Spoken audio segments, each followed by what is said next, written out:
क्यों परेशान होना? क्या खो गया हमसे? तो अपने आप आपका मन क्या होगा?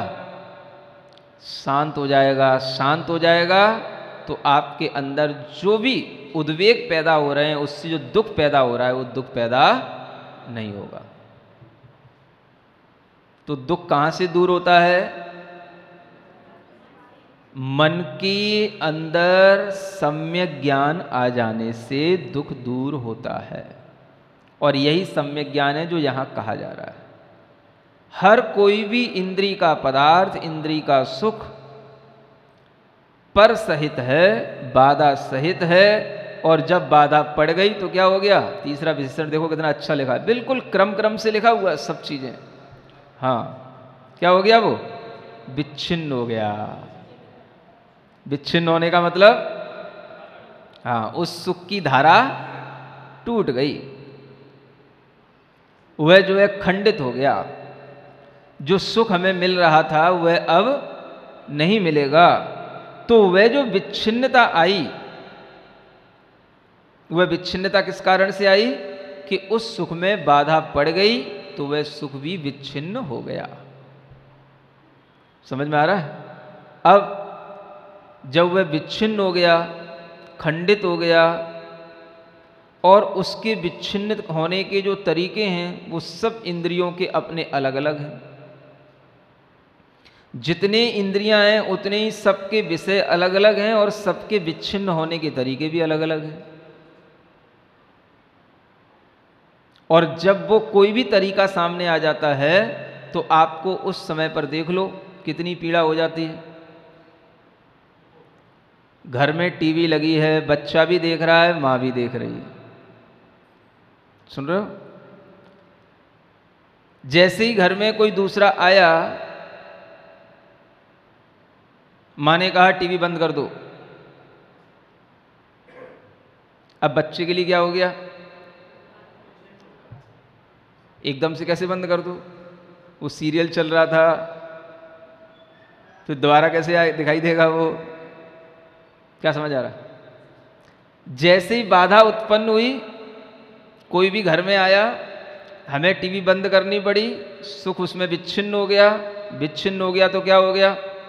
भीतर फिर दुख पैदा हो गया। और दुख पैदा हुआ तो उसने क्या किया? आगे लिखा हुआ बंध कारणम, वह फिर बंध का कारण हो गया। किसी भी तरीके का जो भी इंद्रिय जनित सुख हमें मिल रहा है, अगर वह विच्छिन्न हो जाता है, टूटता है, अपनी अनुकूल नहीं होता है, तो तुरंत वह जो है हमारे लिए और ज़्यादा दुख देता है। और वही दुख फिर हमारे लिए बंध का कारण हो जाता है। क्योंकि दुख क्यों मिला? हमारा उस पदार्थ को भोगने का भाव था, लेकिन हम भोग नहीं पाए, तो हम भीतर से जो है, हाँ, आकुलित रह गए, व्याकुलित से होकर के रह गए। और वही हमारे लिए जो भीतर दुख था, तो फिर वही दुख हमारे लिए कर्म बंध का पुनः कारण बन जाता है। इसलिए वह बंध का कारण हो जाता है। मन को समझाओ। क्या समझाओ?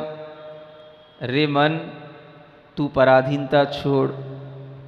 ये सब चीज़ें जितनी भी पराश्रित हैं, इन सब में बाधाएं कभी भी उत्पन्न हो जाती हैं।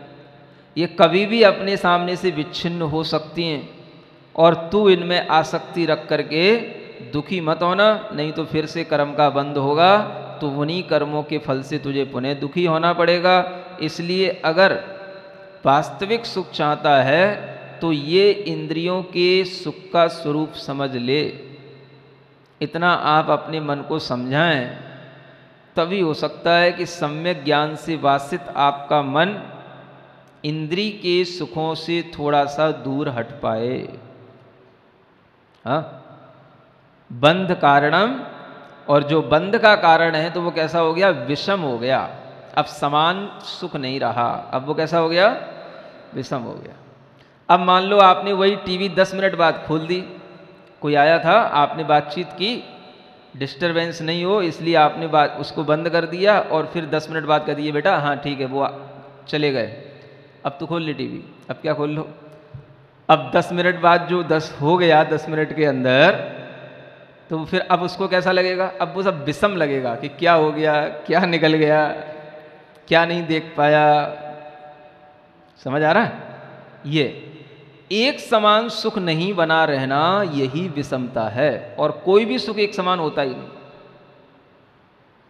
रोजाना वही चीज आप लेते हो, रोजाना वही चीज आप खाते हो पीते हो, लेकिन रोजाना उस सुख में विषमता बनी रहती है। और खाते खाते भी विषमता आ जाती है, नहीं आ जाती? जो चीज आप स्वाद से पहली बार लेना शुरू करते हो, समझ में आ रहा है? हाँ, वही चीज आप और 2 ग्रास के बाद में कैसा भाव करने लगते हो उसके प्रति? बस बस, अब नहीं। क्या हो गया? सुख में वृद्धि नहीं, वृद्धि हो रही है कि सुख में कमी हो रही है? क्या समझ आ रहा है? सुख में कमी हो रही है। मिलने पर भी कभी कभी सुख में कमी होती है। हाँ, और वही सुख की कमी हो रही है या कभी सुख की वृद्धि हो रही है, तो वही चीज हमारे लिए विषम कहलाती है, एक समान नहीं रहा। ये सब किसका स्वरूप है? ये सब हमारे 5 इंद्रियों से प्राप्त होने वाले सुख का स्वरूप है। और अब अगर आपको आत्मिक सुख का स्वरूप समझना हो, अतीन्द्रिय सुख का स्वरूप समझना हो, तो इसी को उल्टा बना दो। क्या समझ आ रहा है? ये 5 चीजें याद कर लो। अच्छी गाथा है, याद करने योग्य है। इंद्रियों के सुख का विश्लेषण अपने चिंतन में बैठ करके कभी भी सामायिक में करोगे तो आपकी इंद्रिय विषयों से आसक्ति घटेगी। ये चीजें ज्ञान की नहीं है केवल सुनने की, इनकी भावना करने की चीजें। अगर हम चाहते हैं कि हमारी इंद्रिय विषयों में आसक्ति कम हो, हमारा मन कंट्रोल में रहे, नियंत्रण में रहे और बाहर की चीज़ों से मन परेशान न हो, तो आप इस सुख को मन के लिए बार बार बताओ। और मन को अगर जिस चीज़ से दुख हो, उसी समय पर मन को ये समझाओ कि इसका ये स्वरूप है, इसका ये स्वभाव है। हर बाहरी भौतिकता का सुख, दैहिक सुख, मानसिक सुख, इन्हीं सब 5 कैटेगरी के अंदर आता है। और इसी को आप बार बार चिंतन मनन में लाएं तो आप उस सुख के प्रति जो आसक्ति रखे हुए हैं उसको कम कर लेंगे, तो आपका मन अपने आप धीरे धीरे धर्म ध्यान के योग्य हो जाएगा। अशांत मन धर्म ध्यान नहीं कर सकता है, शांत मन ही धर्म ध्यान कर सकता है। और मन की शांति कैसे होती है? तो मन के अंदर सम्यक ज्ञान आने से ही होती है, क्योंकि मन एक ज्ञान की पर्याय कहा गया है। कई लोग तो यहाँ तक कहते हैं, आजकल के मनोवैज्ञानिक, समझ में आ रहा है, जो अनेक तरीके के साइकोलॉजिस्ट होते हैं और वो साइकोलॉजी पढ़ते हैं, तो इतना गलत पढ़ते हैं कि उन्हें सिखाया जाता है कि देखो मन का स्वभाव तो चंचल है। क्या सिखाया जाता है? हाँ, मन का स्वभाव चंचल है। तो चंचल है तो चंचल ही रहेगा, शांत कैसे हो सकता है? क्या सुन रहे हो? मन का स्वभाव जब चंचल है तो फिर वो शांत कैसे हो जाएगा? उन्हें पढ़ाया जाता है साइकोलॉजी में। तो इसलिए आप ये छोड़ ही दो कि मन शांत हो सकता है। मन कभी शांत होता ही नहीं, मन तो चंचल है, रहेगा। समझ में आ रहा है? तो क्या करें? आप अपनी चंचलता को उसी घेरे में बांध दो। एक घेरे में बांध दो तो मन उसी घेरे में चंचल होकर के अपना काम करता रहेगा, लेकिन मन कभी भी शांत नहीं हो सकता है। ऐसा सिखाया जाता है लौकिकता में। बड़े बड़े इसके सब्जेक्ट चलते हैं मनोविज्ञान के, समझ में आ रहा है? और सिखाने वाले इसलिए भी सिखाए जाते हैं क्योंकि उन्हें पता ही नहीं है, क्योंकि कभी उन्होंने मन की शांति महसूस की ही नहीं। पढ़ा तो यही है, मन स्वभाव से चंचल होता है। हाँ, हवा की तरह दौड़ता है, पीपल के पत्ते की तरह हमेशा हिलता रहता है, बंदर की तरह। हाँ, बस एक जगह से दूसरी जगह पर उछलता रहता है। अब हम कहें कि मन को शांत बनाओ, तो कैसे हो सकता है? जब उसका स्वभाव ही नहीं है शांत होने का, तो स्वभाव से शांत कैसे हो जाएगा? तो जिन्होंने कभी ये नहीं समझा कि मन को कैसे शांत किया जाता है, बंदर भी चंचल हो तो वह भी शांत बैठ सकता है? नहीं बैठ सकता। क्या समझ आ रहा है? कोई भी हो, पत्ता भी अगर हिल रहा है तो वह भी चंचल होकर के भी शांत रह सकता है। हवा भी बहते बहते कभी बिल्कुल शांत नहीं दिखती है? एक तो हवा महसूस होना कि हाँ हवा चल रही है, और जब आप कहते हो हवा चल नहीं रही है तो क्या हो गया? हवा चलती नहीं है क्या? चलती तो तब भी है। जिस स्पीड से आपको महसूस होती है हवा, वो उस स्पीड से नहीं चल रही होती है। लेकिन हवा तो कभी चलना बंद हो ही नहीं सकती, हवा तो बहना कभी बंद हो ही नहीं सकती। अगर हवा बहना बंद हो जाए तो आपकी नाक में ही हवा बहना बंद हो जाएगी, और हवा बहना बंद हो गई तो आप तो तुरंत उसी समय पर प्राणांत हो जाएगा। तो कोई चीज़ एकदम से कैसे बंद हो जाएगी? लेकिन वह हवा जब बिल्कुल नहीं चलती है जैसा आप कहते हो, तो इसका मतलब ही है कि वो हवा भी शांत है।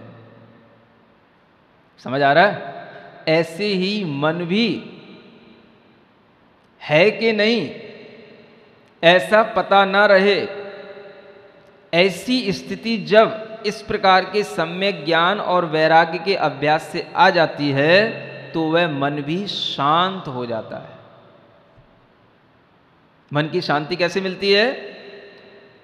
सम्यक ज्ञान और वैराग्य, इन दोनों के माध्यम से मन बिल्कुल शांत हो जाता है।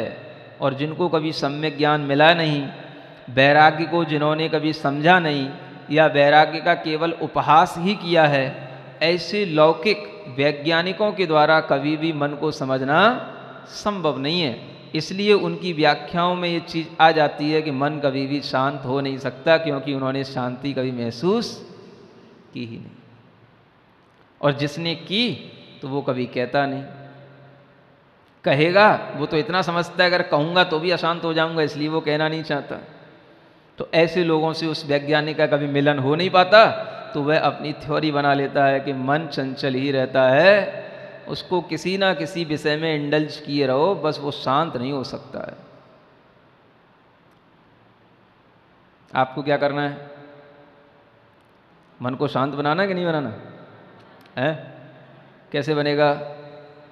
अब मन को शांत बनाने के लिए इंद्रिय के विषय से विपरीत अतीन्द्रिय सुख के बारे में चिंतन करो।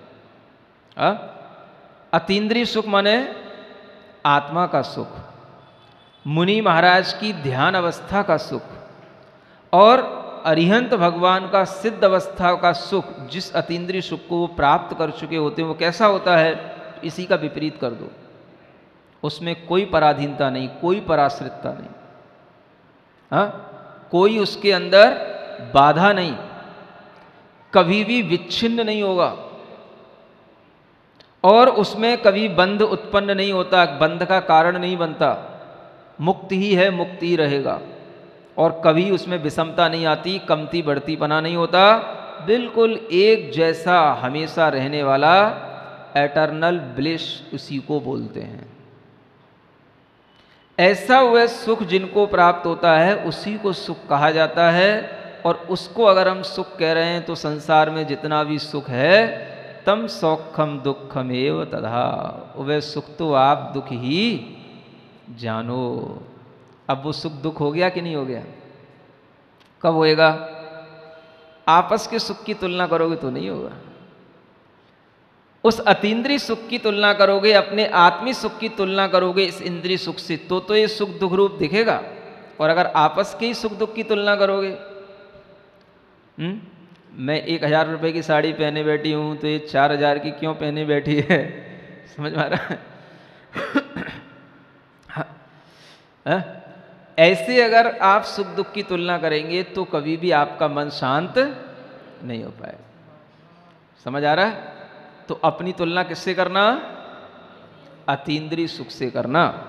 तब ये अतीन्द्रिय सुख अपने लिए विश्वास का, श्रद्धा का विषय बन जाएगा, तब जाकर के ये इंद्रिय सुख जितना भी है ये हमें दुख रूप प्रतिभाषित होने लगेगा। ये आपकी आध्यात्मिकता का स्तर बढ़ाने वाली एक चीज़ है। भीतर से आप जितने आध्यात्मिक हो जाएंगे, बाहर से दुख आपसे उतना ही दूर होता चला जाएगा। और यही आध्यात्मिकता हमें संसार के दुखों से मुक्त कर देती है, बचा लेती है। बाधा समेत पर आश्रित है विनाशी, है बंद हेतु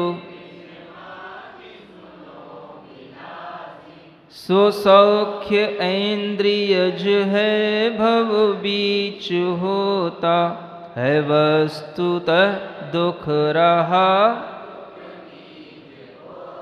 हाँ देखो, सबसे बड़ी बात यह है कि इस सुख को भोगने में दुख के बीज पुनः बंध को प्राप्त होने लग जाते हैं।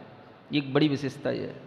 जिसे आप कहते हो ना, रत्नखंड श्रावकाचार्य में सुना था, वो गाथा भी इस गाथा की तरह ही है जो नीकांक्षित अंग में रत्नखंड श्रावकाचार्य में आती है। कर्म परवशे शांते दुःखैरन्तरितोदये,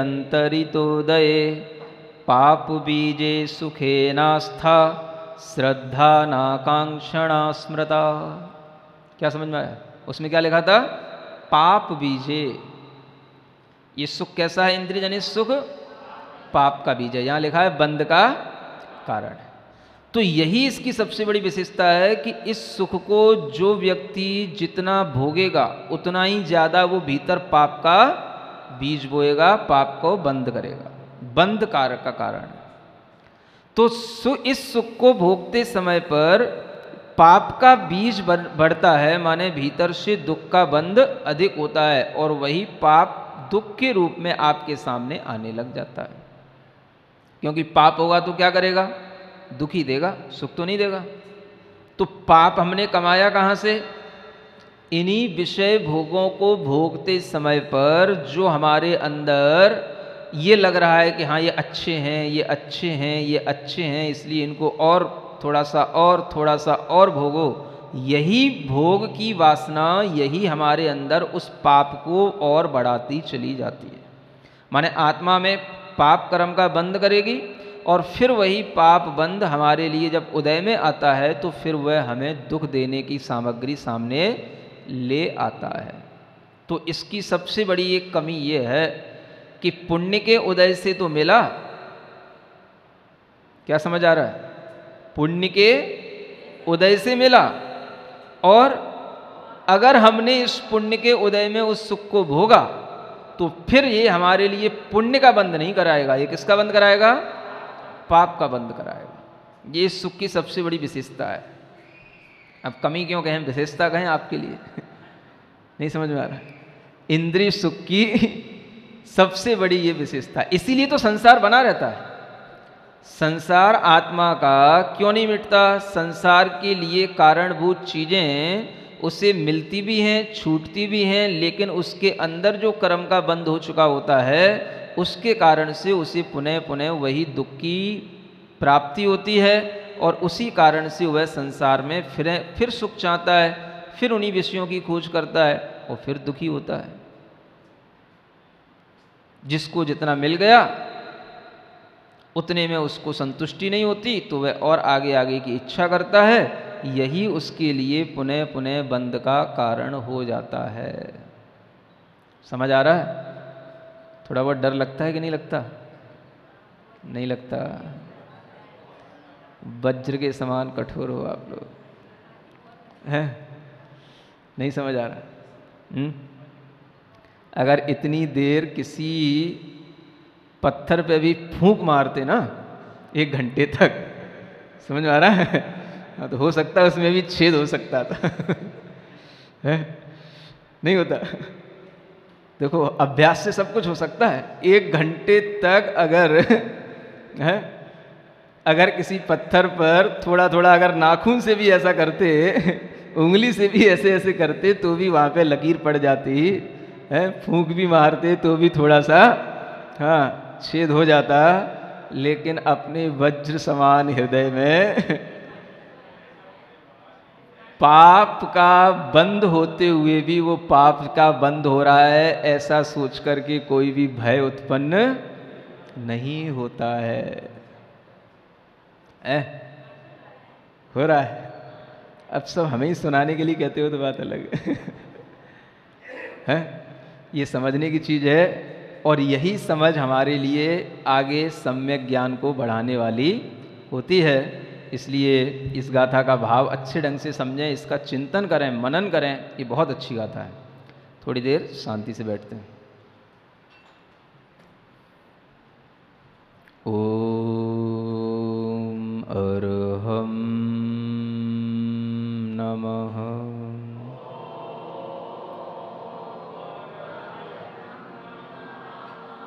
ओम अरहम नमः।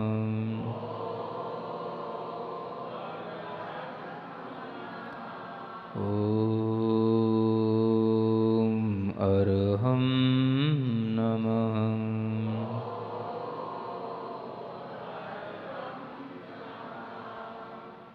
अपने शरीर में अपनी चैतन्य आत्मा को महसूस करें। मन को देखें। 5 इंद्रियों से सहित अपना शरीर भीतर से अनुभूत करें।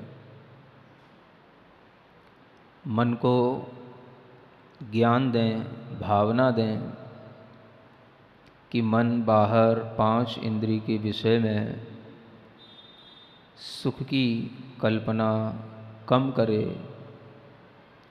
मन अपने स्वाश्रित सुख को, आत्मिक सुख को अनुभूत करे। स्वाश्रित सुख संपन्नो हम।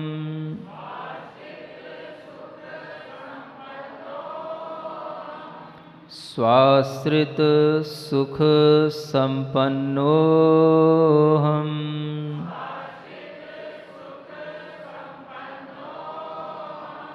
स्वाश्रित सुख संपन्नो हम।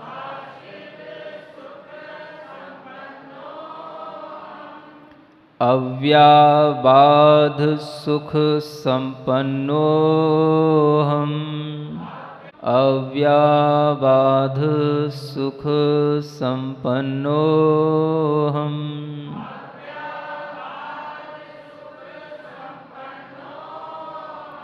अव्याबाध सुख संपन्नो हम। अविच्छिन्न सुख संपन्नो हम।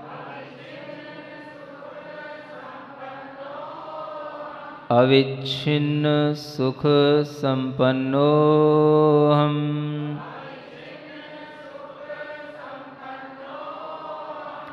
अविच्छिन्न सुख संपन्नो हम।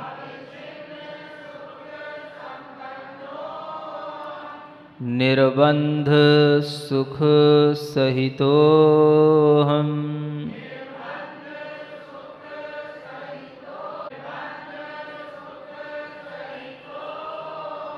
सम सुख सहितो हम। सम सुख सहितो हम। सम सुख सहितो हम। अरहम। अपने अंदर अतीन्द्रिय सुख का लक्ष्य बनाकर उसकी ओर दृष्टि रखें। दोनों हथेलियां आँखों पर रखें। ओम अरहम परम शांति। परम शांति।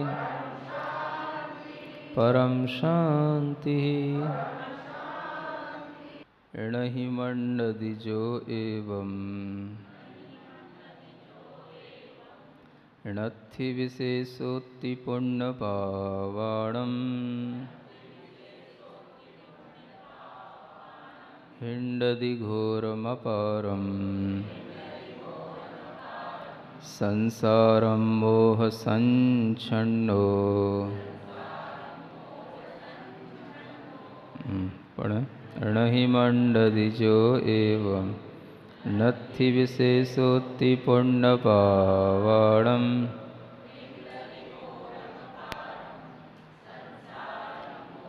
संच्छन्नो।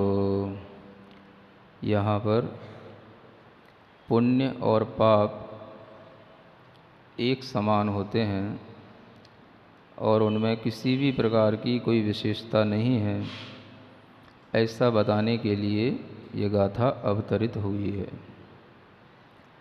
पहले बताया जा चुका है कि इंद्रिय सुख सभी दुख रूप हैं जो सुखाभास के तरह जाने जाते हैं, और उन इंद्रिय सुखों की प्राप्ति पुण्य के उदय से होती है।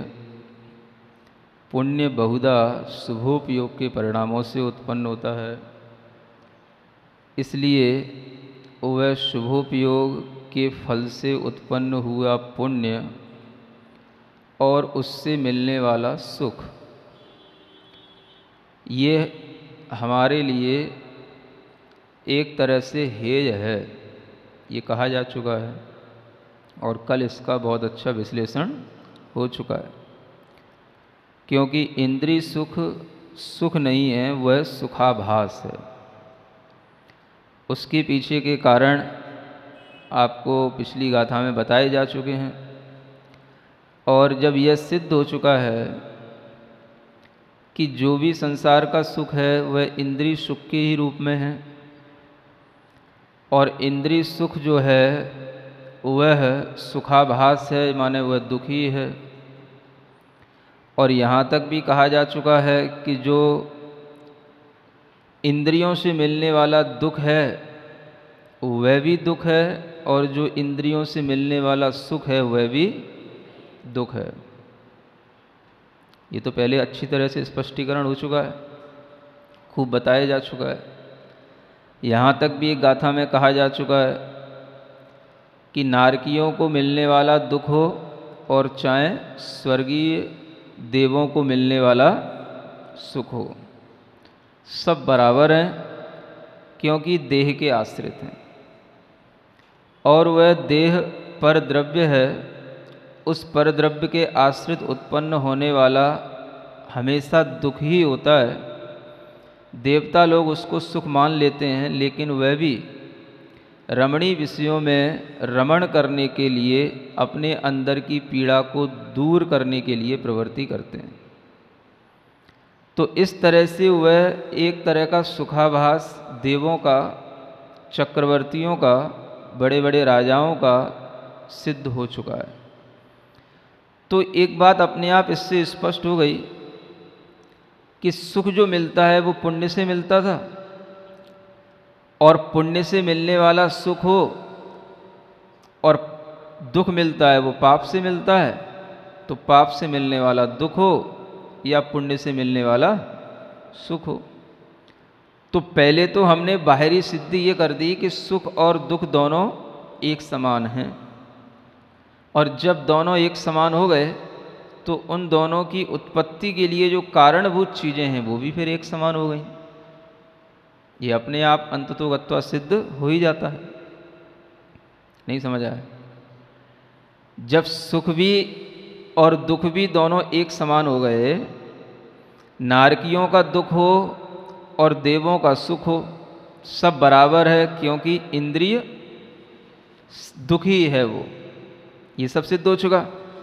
तो जब ये सिद्धि हो गई तो उस सुख को देने वाली जो चीज़ होगी पुण्य, और दुख को देने वाली जो चीज़ होगी पाप, वह दोनों भी एक समान हो गई। ये अपने आप सिद्ध हो रहा है। समझ आ रहा? उसी को यहाँ बताया जा रहा है। पहले आचार्य देव ने क्या सिद्ध किया कि पुण्य के उदय से मिलने वाले विषय सुख सुख नहीं हैं, सुखाभास हैं। और यह भी सिद्ध कर दिया कि देवों को, राजाओं को मिलने वाले उन सभी सुखों में भी भीतर से वेदना और दुख का ही एहसास होता है, और बाद में वह सुख भी उनके लिए तृष्णा रूपी दुख ही उत्पन्न करता है। इसलिए वह जीवन पर्यंत तक संतप्त बने रहते हैं। संतप्त का मतलब आमरणम दुख संतप्ता, ऐसा कहा था पिछली गाथा में। तो वह मरण पर्यंत तक संतप्त बने रहते हैं, माने दुख से तपित रहते हैं, दुख उनके पास में पड़ा रहता है, इसलिए वो दुख से ही दुखी बने रहते हैं। तो इससे ये सिद्ध किया गया पहले कि जिसे हम सुख मान रहे हैं वो सुख नहीं है, वह सुख भी दुख है। तो फिर चाहे नारकियों का दुख हो और चाहे स्वर्गीय देवों का सुख हो, दोनों एक समान ठहर जाते हैं। और जब दोनों एक समान हो गए तो उसके लिए जो कारणभूत चीज़ें हैं वो क्या थीं? पुण्य से सुख मिलता है, पाप से दुख मिलता है। तो जब आपने सुख और दुख दोनों समान कर दिए तो पुण्य और पाप तो अपने आप फिर समान हो ही गए। समझ आ रहा है?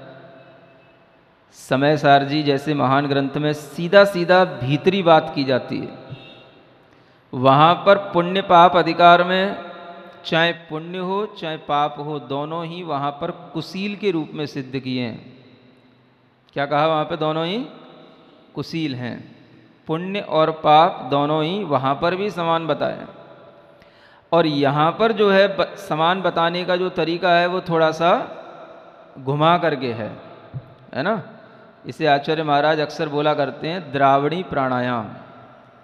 क्या कहते हैं वो? हाँ, द्रावड़ी प्राणायाम करके, माने जैसे हमें नाक पकड़ना है तो हम सीधी सीधी नाक नहीं पकड़ेंगे यूँ, है ना, ऐसे घुमा करके यूँ पकड़ेंगे। समझ में आ रहा है? तो लोग पूछते हैं समय सार जी में और प्रवचन सार जी में क्या अंतर है? तो यही अंतर है। समय सार जी में पुण्य और पाप को समान बताएंगे, पुण्य और पाप से आपको छुड़ाएंगे, तो डायरेक्ट वहाँ पे कहा जाएगा पुण्य कर्म और पाप कर्म दोनों बराबर हैं और वो दोनों ही हमें संसार में भटकाने वाले हैं, इसलिए दोनों में अपना उपयोग नहीं लगाना। और जब प्रवचन सार जिस ग्रंथ में बताएंगे तो वो कैसे बताएंगे? उसको समझा करके बताएंगे, थोड़ा सा द्रावड़ी प्राणायाम करके बताया जा रहा है। डायरेक्ट आपसे पुण्य पाप दोनों बराबर हैं ऐसा कह देते तो थोड़ा आपको बुरा भी लग सकता था, समझ में नहीं भी आ सकता था, क्योंकि जो इंद्रिय सुख के अभिलाषी हैं उनके लिए पुण्य की जरूरत बनी ही रहती है। तो आचार्य देव ने यहाँ क्या किया कि पहले हमें पुण्य और पाप का जो फल था, सुख और दुख, उसको पहले बराबर बना दिया उनने। किसको बराबर बना दिया? उसके फल को। समझ आ रहा है? जैसे कि मान लो आपने दो प्रकार के अनाज उत्पन्न किए, है ना, एक अनाज गेहूं का है और एक जो है चावल है।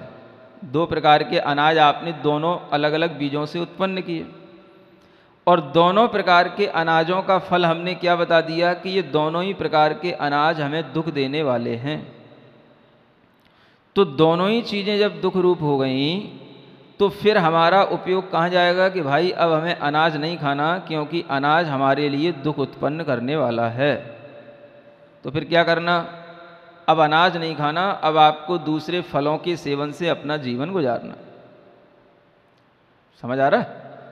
तो ऐसे ही पुण्य और पाप के फल दिखा करके पहले बता दिया कि चाहे पुण्य का फल सुख हो चाहे पाप का फल दुख हो, वह सुख और दुख दोनों बराबर हैं और वह दुख को बढ़ाने ही वाले हैं। यह पुण्य से मिलने वाला जो सुख है वह भी हमारी संसार की तृष्णा बढ़ाता है, पाप का बीज बोता है, इसलिए इसमें भी कहीं से कहीं तक कोई सुख नहीं है। तो इसका जो कारण है, माने ये क्यों उत्पन्न हुआ, तो सुख उत्पन्न हुआ था पुण्य के कारण से और दुख उत्पन्न हुआ पाप के कारण से। तो अब यहाँ पर सिद्ध कर रहे हैं इसलिए पुण्य और पाप दोनों बराबर हैं, क्योंकि सुख और दुख दोनों बराबर हैं। समझ आ रहा है कि नहीं आ रहा है? नहीं आएगा समझ, इसलिए समझ नहीं आएगा क्योंकि ये आपकी भूमिका में थोड़ी सी ऊपर लेवल की चीज़ है। इसको लोग हर अपने लेवल से नाप लेते हैं, लेकिन थोड़ा सा ये अलग लेवल की चीज़ है। ये वो लेवल है कि जहाँ पर थोड़ा सा भी राग बर्दाश्त नहीं है। क्या कहा जा रहा है? हाँ, जब हम शुद्ध तत्व की ओर उन्मुख होते हैं, शुद्ध तत्व की चर्चा करते हैं, तो उस समय पर थोड़ा सा भी राग सहनीय नहीं होता है। क्योंकि राग क्या है? वो आत्मा के अंदर एक विकृति है।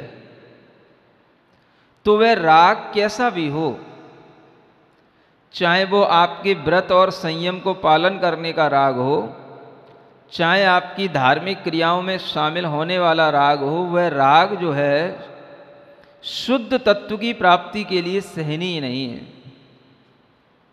क्या समझ आ रहा है?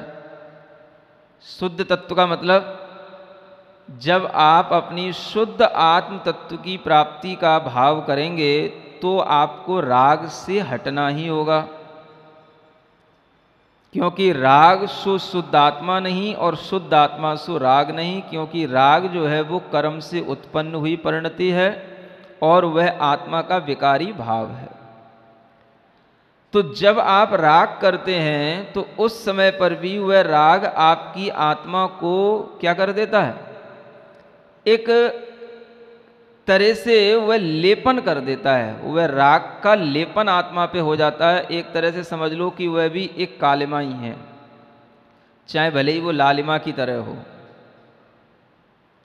एक कालिमा होती है और एक लालिमा होती है। कालिमा में तो हमें कालापन दिखाई देता है, अशुभ है, उसको तो हम छोड़ देते हैं, लेकिन लालिमा जो रहती है वह थोड़ी सी ग्राह्य रहती है, ग्रहण करने योग्य बनी रहती है। कालिमा पाप की तरह है, लालिमा पुण्य की तरह है।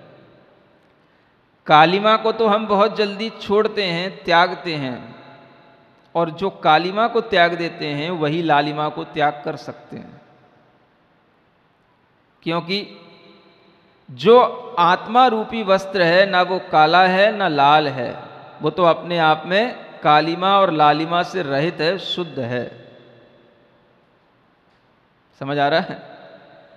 तो कालिमा को छोड़ने के लिए उपदेश तो आपको सब जगह मिलेगा, पाप छोड़ो, पाप छोड़ो। समझ में आ रहा है? लालिमा को छोड़ने का उपदेश आपको केवल समय सार जी, प्रभुसन सार जी जैसे ग्रंथों में ही मिलेगा। ये भी छोड़ो। तो जब आपने कालिमा छोड़ी होगी तो लालिमा छोड़ पाओगे, क्योंकि पहले से अगर मान लो आपको वस्त्र की उपमा दी जाए, वस्त्र पहले से काला पड़ा है, तो पहले उसको इतना तो धो कि उसकी कालिमा हटे, फिर उसमें एक थोड़ी सी रेडिश रह जाती है या कुछ येलोनेस जैसी रह जाती है, उसको जब हम अंतिम बार फिर से जब धोते हैं और निचोड़ते हैं तब जाकर के वो साफ होती है। तब वस्त्र जिस तरह से पूर्ण शुद्ध होता है तो वह कहलाता है कि देखो, वस्त्र के लिए तो चाहे कालिमा हो चाहे लालिमा हो सब बराबर हैं, क्योंकि वस्त्र में शुद्धता तब तक नहीं आएगी जब तक चाहे उसमें कालिमा लगी रहे चाहे लालिमा लगी रहे। कुछ समझ आ रहा है? इसी से समझ आएगा, क्योंकि आपको उदाहरण से ही कुछ समझ आ सकता है। वस्त्र काला है तो उस काले वस्त्र को पहले कालापन हटाओ। कालापन और लालपन दोनों एक साथ नहीं हटेंगे। क्या समझ आ रहा है? पहले क्या हटेगा? कालापन। अब कालापन हटा लिया आपने, और कालापन हटने के बाद में उसमें जो लालामी रह गई है उसको आप लिए बैठे हो कि यार बहुत साफ हो गया, बहुत हो गया, बहुत अच्छा हो गया। नहीं समझ आ रहा? हाँ, तो आचार्य कह रहे हैं कि अभी अच्छा नहीं हुआ, अभी भी इसमें लालिमा है, वस्त्र की सफेदी अभी भी इसमें नहीं झलक रही है पूर्ण रूप से जितनी आनी चाहिए। तो उस लालिमा को भी हटाओ, वो भी वस्त्र का स्वभाव नहीं है, वो भी उस वस्त्र का विकार है। सफेद वह वस्त्र का वह लालिमा भी विकार भाव है। इसी तरह से आत्मा में कालिमा लगी है पाप की, और फिर लालिमा लगने लग जाती है पुण्य की, तो हम कालिमा को तो हटा लेते हैं लेकिन लालिमा में लगे रहते हैं। समझ में आ रहा है? अब उस लालिमा को भी हटाने के लिए यहां कहा जा रहा है